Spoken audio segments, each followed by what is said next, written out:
Hi, I'm Maestro Mike, and welcome to another edition of Moments with the Maestro. Tonight we're talking about Scheherazade. This is an epic piece by the Russian composer Rimsky-Korsakov, and it premiered in 1888 to great success.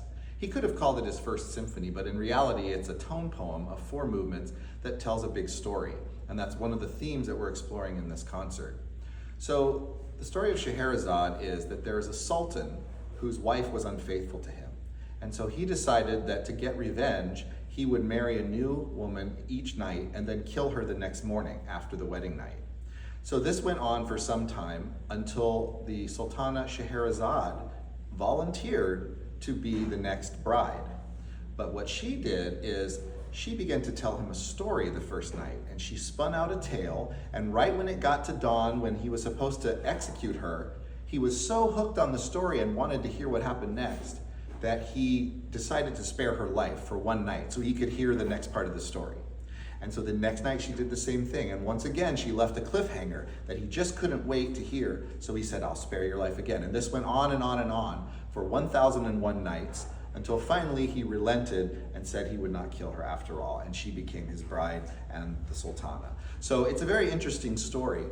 It's also kind of like a tone poem, and there are musical motifs for the different characters. So when the piece opens, you hear this big ominous theme, bim, bom, bom, bum, bum, bum, and that's the theme that represents the Sultan. So it sounds very severe and kind of dark and scary. And then there are a series of chords in the woodwinds, and those are actually an homage to the composer Felix Mendelssohn, who put almost the exact same chord progression in the beginning of the overture for A Midsummer Night's Dream music. So Rimsky-Korsakov put those in as kind of an homage to Mendelssohn. And then you hear this beautiful theme in the violin,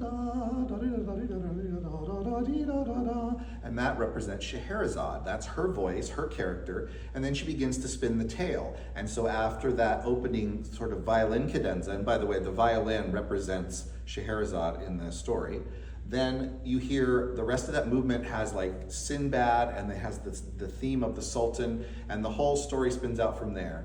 And then the second movement again begins with Scheherazade's theme as she begins to tell the next night's story. And so it goes, and that music has a lot of variety. It's very exciting. There's things that sound like you're on the ocean, which Rimsky-Korsakov was in the Russian Navy for a time, so he knew how to write this music that sounded like the undulating waves with the ship on it and everything.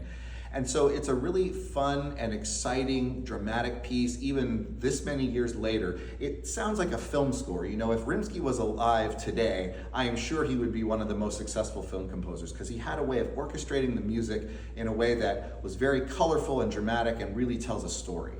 So when you listen to Scheherazade, listen for those themes of the Sultan and Scheherazade, and then enjoy the tales that she spins out. Thank you very much, and we'll see you at the symphony.